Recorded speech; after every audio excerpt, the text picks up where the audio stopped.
बेटा मारपीट मत करो बेटा। हमसे पंगा लेकर ठीक नहीं किया है, समझो?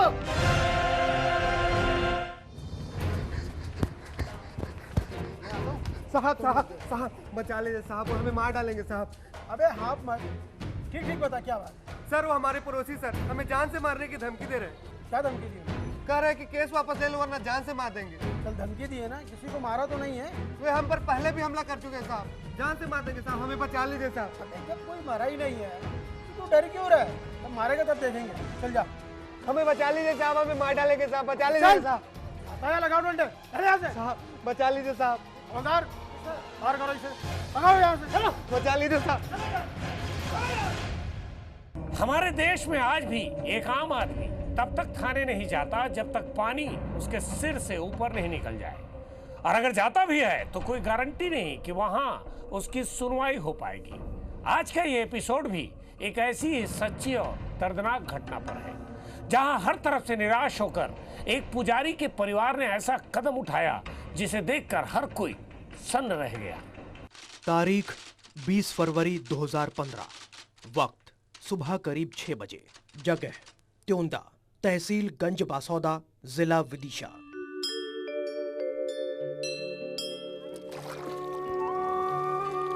रोज की तरह सूर्य को जल चढ़ाकर महाराज गिरी ने अपने दिन की शुरुआत की।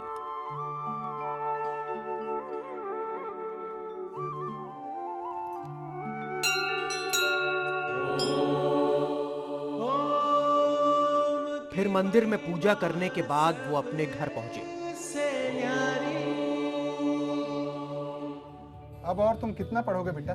पिताजी जब तक मेरी पुलिस में नौकरी नहीं लग जाती, और अभी कुछ दिनों बाद एग्जाम भी है, उसकी तैयारी तो करनी है। खुश रहो बेटा, भगवान का आशीर्वाद रहा तो तुम इस बार परीक्षा में अवश्य पास हो जाओगे। जी पिताजी। आज महंत का बच्चा आने वाला है, उसे भी सबक सिखाया जाए। सोले के हाथ पर तोड़े तक मारना, ये इसी रोड से निकलेगा। बहुत मारना हाथ पर तोड़े तक। भाई लास्ट साले को पकड़ के जरा कहाँ घूम रहा, मारो साले को। घर में वो आकर बैठे ही थे कि बाहर से तेज आवाजें सुनकर वो और उनका बेटा बाहर निकले। देखा तो सामने कुछ लोग महंत गोपाल दास के साथ मारपीट कर रहे थे। बेटा देखते हैं।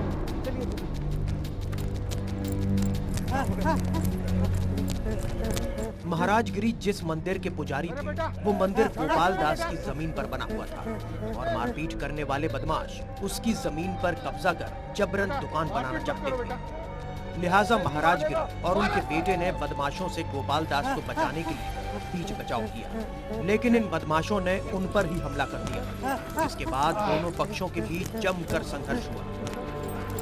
साले को इस खूनी संघर्ष में दोनों पक्षों के लोगों को चोटें आईं, लेकिन पुलिस का दोहरा रवैया तब सामने आया जब उसने महाराज गिरी के बेटे और महंत के खिलाफ हत्या की कोशिश का केस दर्ज कर दोनों को जेल भेज दिया, जबकि राजनीतिक रसूख रखने वाले गोवर्धन और उसके साथियों को मामूली धाराएं लगाकर छोड़ दिया गया। बेटा जेल से बाहर आया तो घर में खुशी का माहौल था। माँ ने भी उसके पसंद का खाना बनाया था। महाराज गिरी के परिवार ने सोचा था कि तमाम परेशानियों के बाद शायद आने वाला वक्त उनके लिए अच्छा गुजरेगा। क्या बना रहे हो आज? अरे मेरा बेटा 3 महीने बाद घर आ रहा है, उसके पसंद का खाना बना रही हूँ। अरे भगवान, कहाँ से इस चक्कर में पड़ गया बेचारा। पिताजी क्या मैं भी भैया को लेने चलूं? नहीं बेटा, तुम उससे यहीं मिल लेना। लेकिन उन्हें नहीं पता था कि उनकी परेशानी अब और बढ़ने वाली है।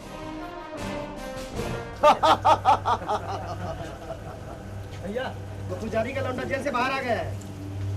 पुजारी का लौंडा? वो सचिन?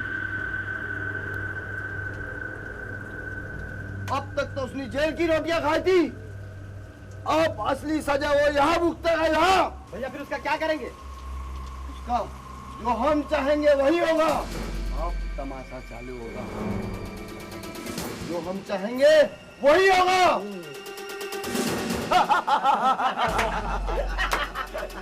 पुजारी का लौंडा बाहर आ गया है। वो सचिन, वो सचिन। चलो पुजारी से मिल के आते हैं। गोपाल,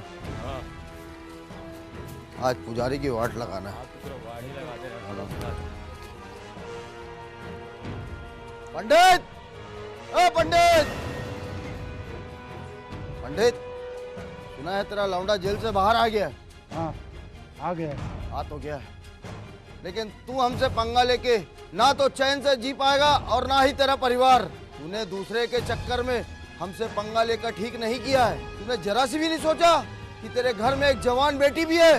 भैया, आप हमारी लड़ाई में बेटी को बीच में क्यों ला रहे हो? अरे पंडित, तूने कहावत नहीं सुनी है, गेहूं के साथ घून पिसाता है घून। तूने हमारे खिलाफ जो शिकायत की है उसे वापस नहीं ली तो सजा भी भुगतने के लिए तैयार है ना, समझो? चलो रे।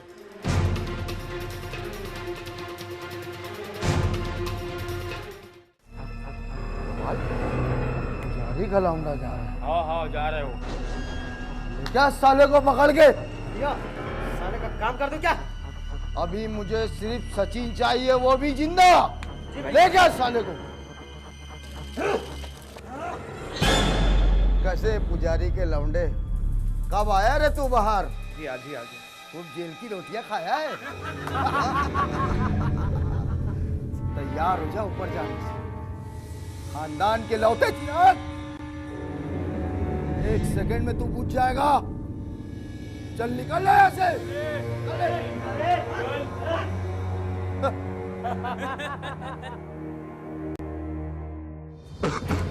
गोवर्धन और उसके साथी लगातार गिरी महाराज के परिवार वालों को धमकियां देने लगे।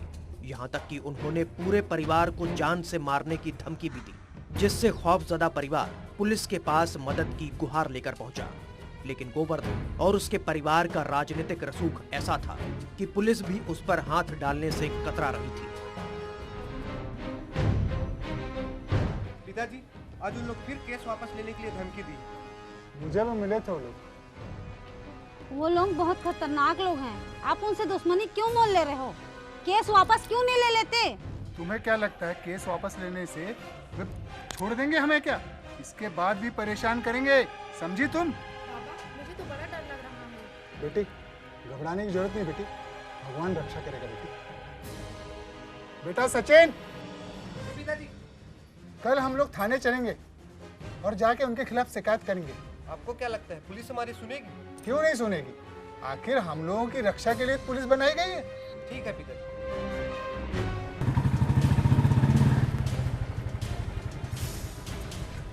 सर सलाम। सलाम सलाम। आओ गोवर्धन, आओ आओ, चाय पीते हैं। बहुत दिन से माल वाल पहुंचाए नहीं हो।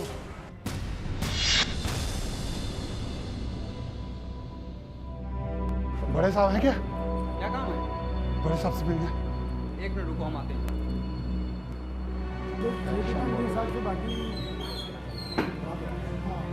सर, पंडित जी है ना, गिरिराज महाराज, मिलने आते हैं सर। भेजो, मामला साइड हो जाएगा। आओ पुजारी जी, आओ। ठीक सर। राम राम पंडित जी। साहब, हमें बचा लीजिए साहब, वे लोग हमें रोज धमकियां दे रहे हैं साहब। अरे पुजारी जी, आप और आपका बेटा ये पूजा पाठ छोड़कर झगड़े करोगे तो यही सब होगा ना? साहब, हमें लिखित में आवेदन देना है साहब। अरे भाई, इससे क्या होगा? अगर लिखित में आवेदन देना है तो गोवर्धन जी को दीजिए, वही करेंगे आप लोगों के लिए कुछ। तो साहब, आप कुछ नहीं करेंगे साहब? ए पुजारी, अपनी औकात में रह, चल जा, नहीं लिखता तेरी रिपोर्ट। आ यहाँ से। साहब, हमें बचा लीजिए साहब, हम लोग मर जाएंगे साहब। हौलदार साहब, और करो इन्हें। साहब, नहीं, जब साहब। मरेगा तब देखा जाएगा। साहब।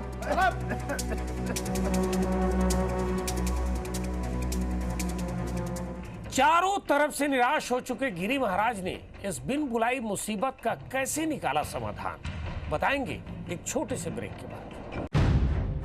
बेटा, मारपीट मत करो बेटा। हमसे पंगा लेकर ठीक नहीं किया है, समझो? बेटा, मारपीट मत करो बेटा। हमसे पंगा लेकर ठीक नहीं किया है, समझो?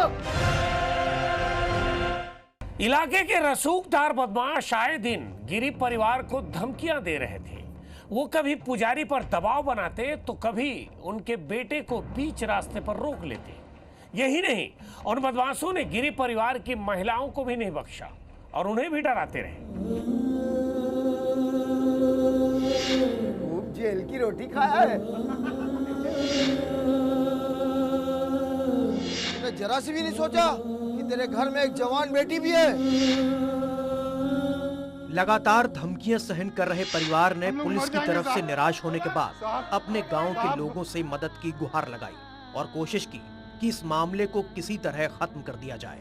लेकिन आरोपियों का गांव में दबदबा ऐसा था, किसी ने भी इस मामले में हाथ डालने से इनकार कर दिया। यही नहीं, कई लोगों ने तो गिरी परिवार को गांव छोड़कर भाग जाने की भी नसीहत दे डाली। लेकिन कई सालों से यहाँ रह रहे परिवार के लिए अपनी जमीन और घर छोड़कर जाना आसान नहीं था। लिहाजा उन्होंने मुसीबत का सामना करने का फैसला किया। वक्त बीतता गया, लेकिन गोवर्धन और उसके परिवार की धमकियां देने का सिलसिला नहीं थमा। गिरी परिवार हर वक्त डर और खौफ के साये में जी रहा था। उनका परिवार घर से बाहर निकलने में भी कतराता था। इतने अंधेरे में कहाँ जा रहा है बेटा? अभी आता हूँ माँ। देख नहीं रहा बाहर अंधेरा है, कल सुबह चले जाना। कुछ नहीं होगा माँ, मैं अभी आता हूँ लौट कर। मत जाना बेटा, बात तो मान मेरा। मत जा बेटा, मत जा। इतना डर डर के कब तक जिएंगे माँ? जो होना होगा हो जाएगा। मत जा बेटा। आता हूँ माँ, आता हूँ। मंजूर मियां दिलान मुए डर रहदा किते विछड़िया ना मर जाए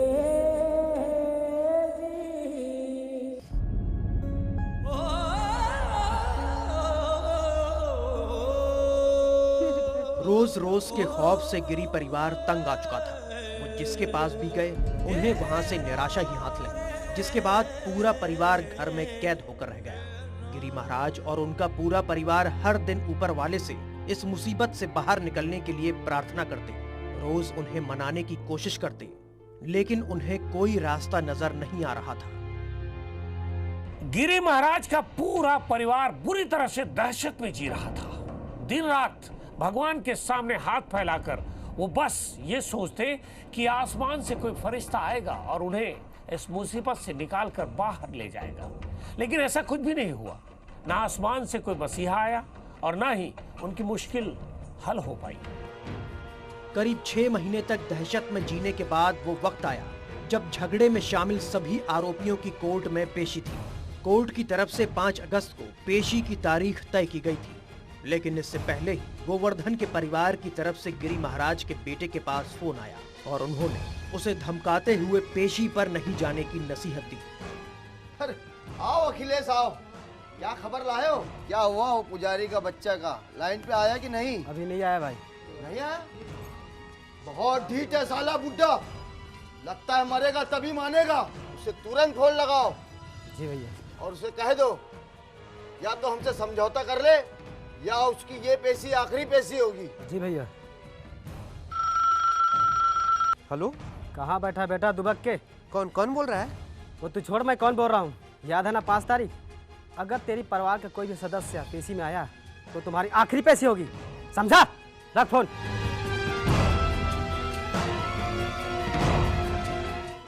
इस धमकी के बाद पूरा परिवार एक बार फिर दहशत में आ गया, लेकिन इस बार गिरी परिवार ने खुद ही इस मुश्किल से लड़ने का फैसला किया और पूरे परिवार ने एक राय होकर एक बेहद खौफनाक प्लान बनाया।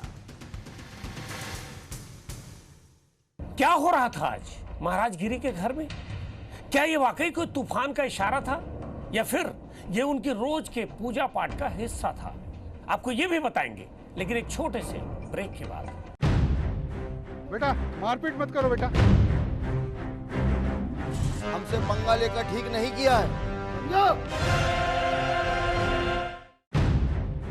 बेटा मारपीट मत करो बेटा। हमसे पंगा लेकर ठीक नहीं किया है, समझो?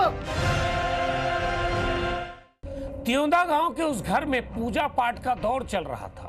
परिवार के लोगों के चेहरे बता रहे थे कि आज इस घर में कुछ ठीक नहीं होने वाला है, और ऐसा हुआ भी। तारीख 4 अगस्त 2015। दिन मंगलवार, वक्त सुबह करीब 6 बजे, जगह त्योंदा गांव, गंज बासौदा, जिला विदिशा। 5 अगस्त को कोर्ट में गिरी परिवार की पेशी थी और आरोपियों ने उसे पेशी में आने पर जान से मारने की धमकी दी थी, लेकिन उसके एक दिन पहले पूरा परिवार सूरज के निकलने से पहले ही उठ गया। घर के चारों सदस्यों ने इस दिन सुबह सुबह ही स्नान कर लिया। घुटता है दम दम दम दम दम दम दम दम दम दम घुटता है, घुटता है दम दम दम दम दम दम दम दम दम दम घुटता है, दुखता है दिल दुखता है, घुटता है दम दम दम दम दम दम दम दम दम दम घुटता। और सभी ने हाल ही में लाए नए कपड़े पहने। छुपता है दम दम दम दम दम दम दम दम दम दम घुटता है।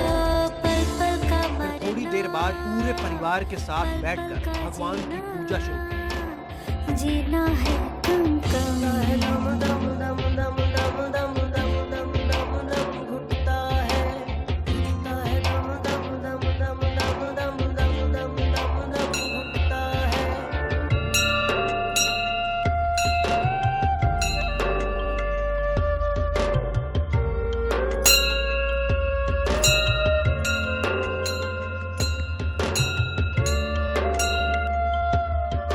पाठ का सिलसिला करीब घंटे भर तक चलता रहा। हालांकि गिरी महाराज के परिवार में पूजा पाठ कोई नई बात नहीं थी, लेकिन आज घर वालों के चेहरे पढ़कर ये कोई आम पूजा जान नहीं पड़ रही थी। साफ दिखाई दे रहा था कि ये एक भयानक तूफान से पहले की शाम थी।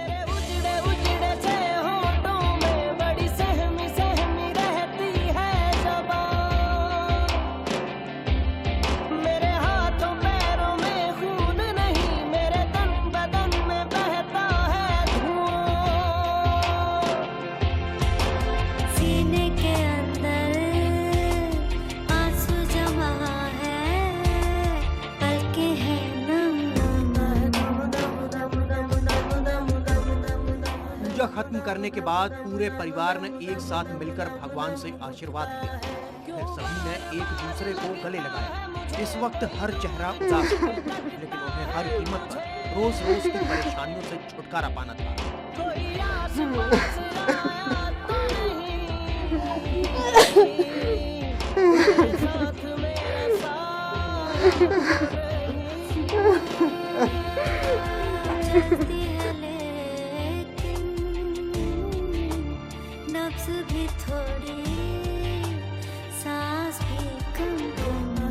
इसी बीच गिरी महाराज अपने पैजामे पर कुछ लिखने लगे और उनका बेटा एक रस्सी लेकर आया।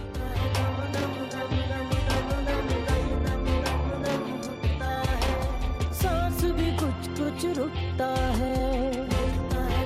हो गया बेटा मौत की तैयारी। फिर देखते ही देखते पूरा परिवार उस एक रस्सी पर छूट गया।